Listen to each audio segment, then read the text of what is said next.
La dernière période glaciaire laisse place entre 10 000 et 5 000 ans avant notre ère à un climat tempéré qui favorise le développement d'une importante couverture forestière.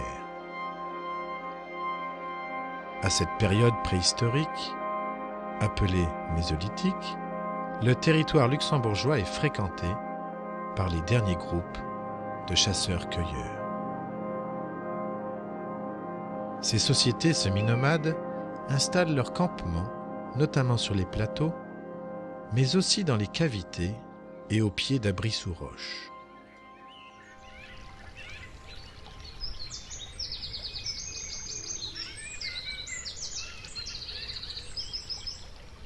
De nombreux abris sont présents dans les vallées, à la base des falaises en grès du Luxembourg, comme par exemple le long de l'Ernse Noire dans le Mullertal.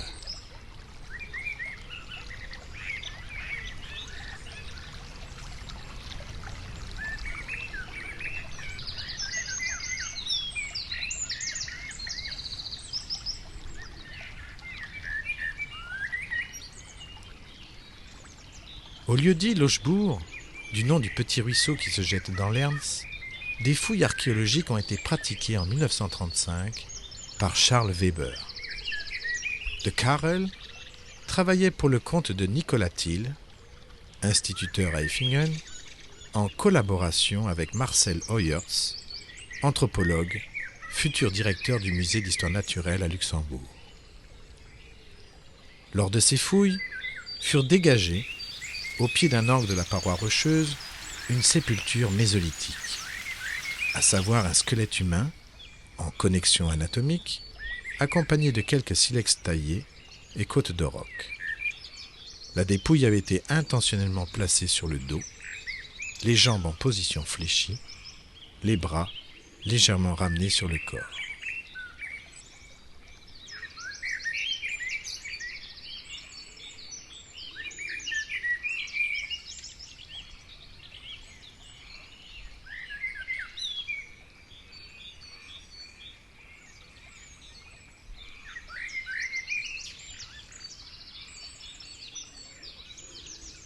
Connu à l'époque comme le plus ancien luxembourgeois, l'homme du Lochebourg a fait l'objet récemment de nouvelles analyses anthropologiques.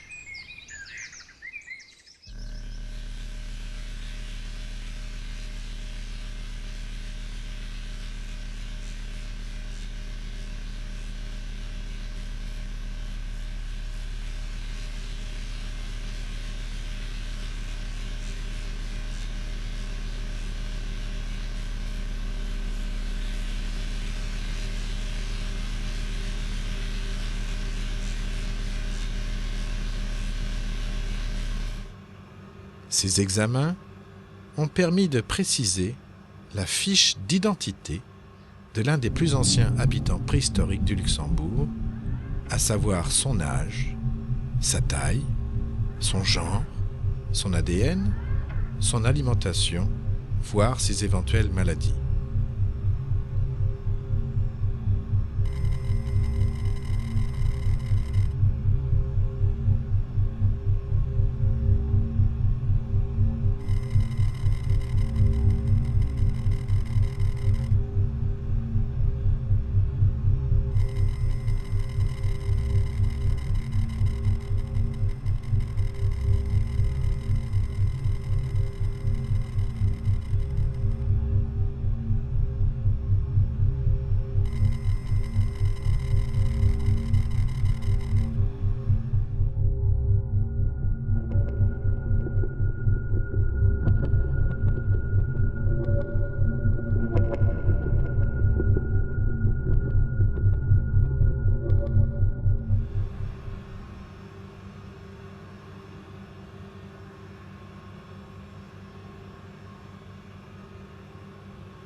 Parallèlement à ces nouveaux examens anthropologiques, un échantillon osseux a été daté par la méthode du carbone 14.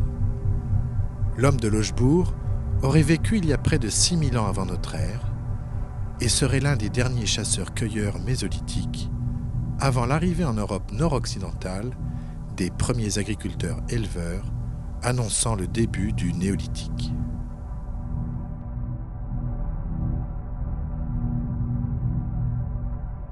Les récentes analyses ADN ont permis de reconstituer son portrait. Il avait les cheveux foncés à noirs, une peau basanée et des yeux clairs, probablement bleus. Il appartient à l'haplotype U5, présent de nos jours au nord de la Scandinavie, chez les peuples lapons appelés Samis. Par son ADN exceptionnellement bien conservé, l'homme mésolithique de Lochbourg constitue un référent génétique à l'échelle mondiale, vieux de 8000 ans.